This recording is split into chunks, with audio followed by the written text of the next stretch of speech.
एक बहुत ही सुंदर कहानी आपके लिए लेकर आया हूँ। वह है ब्रह्मा जी का मोह भंग, और मुझे पता है कि हमारे समस्त सनातन प्रेमियों को यह ज़रूर पसंद आएगा। तो भाइयों और बहनों, कहानी की शुरुआत कुछ इस तरीके से होती है। एक बार भगवान श्री कृष्ण ग्वाल बालाओं के साथ भोजन कर रहे थे। उनके बछड़े भी हरी हरी घास के लालच में घने जंगल में दूर दूर चले गए थे। जब ग्वाल बालाओं का ध्यान बछड़ों की तरफ गया, तब वे बहुत भयभीत हो गए। उस समय भगवान श्री कृष्ण ने कहा, मित्रों, चिंता मत करो, तुम लोग भोजन करो, मैं अभी तुम्हारे बछड़ों को ढूंढ कर ला देता हूँ। श्री कृष्ण ग्वाल बालों से इस प्रकार कहकर बछड़ों को ढूंढने के लिए निकल दिए। उस समय ब्रह्मा जी भी वहाँ उपस्थित थे। भगवान को ग्वाल बालों के साथ विचित्र लीला करते हुए देखकर उनके मन में मोह हो गया। उन्होंने भगवान श्री कृष्ण की परीक्षा लेने के लिए बछड़ों को चुरा लिया, और जब भगवान श्री कृष्ण बछड़ों को ढूंढने चले गए तो ब्रह्मा जी ने ग्वाल बालों को चुराकर किसी गुफा में छिपा दिया। भगवान श्री कृष्ण बछड़े न मिलने पर यमुना जी के तट पर लौट आए, परंतु वहाँ देखते क्या है कि ग्वाल बाल भी नहीं है। वे तुरंत जान गए कि यह सब ब्रह्मा जी की करतूत है। अब भगवान श्री कृष्ण ने अपने आप को ही ग्वाल बालों तथा बछड़ों के रूप में बना लिया।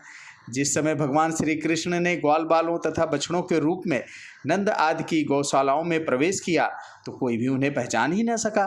गाय भी श्री कृष्ण रूप में अपने अपने बछड़ों को दूने तिगुने चौगुने स्नेह से चाटने और दूध पिलाने लगी।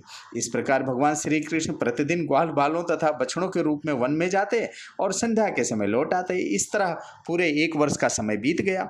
जब ब्रह्मा जी ब्रह्मलोक से लौटे तो उन्होंने श्री कृष्ण को ग्वाल बालों और बछड़ों के साथ पहले की भांति खेलते हुए एवं क्रीड़ा करते हुए देखा, तो सोचने लगे कि ग्वाल बालों और बछड़ों को तो मैंने चुराकर अपनी माया से अचेत करके गुफा में बंद कर दिया था, जिसके बारे में किसी को नहीं पता है। वे अब तक वहाँ सो रहे होंगे, फिर उतने ही दूसरे बालक तथा बछड़े कहाँ से आ गए? ब्रह्मा जी अपनी माया से भगवान श्री कृष्ण को मोहित करने चले थे, परंतु स्वयं मोहित हो गए। उनके देखते ही देखते सभी ग्वाल बाल और बछड़े श्री कृष्ण के रूप में दिखाई पड़ने लगे। यह अत्यंत आश्चर्यमय दृश्य देखकर ब्रह्मा जी आश्चर्यचकित हो गए।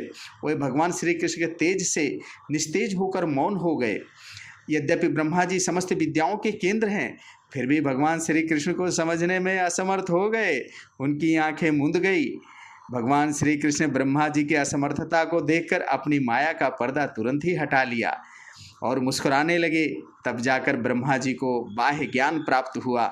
ब्रह्मा जी ने देखा कि भगवान श्री कृष्ण जैसे पहले ग्वाल बालों और बछड़ों को ढूंढ रहे थे, वैसे आज भी ढूंढ रहे हैं। वो अपने हंस पर से कूद पड़े और भगवान श्री कृष्ण के चरणों में दंड की तरह गिर पड़े।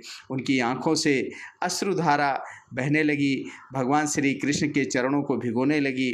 फिर बड़ी नम्रता एवं विनम्रता से हाथ जोड़कर उन्होंने अपने किए हुए अपराध के लिए क्षमा मांगी तथा ग्वाल बालों और बछड़ों को लौटा दिया।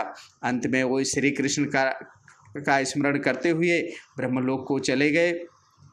आशा करता हूँ कि ये कहानी आप सभी को अत्यंत ही प्रिय लगेगी और आप इसे अपने समस्त सनातन प्रेमियों के बीच में इसे शेयर ज़रूर करें।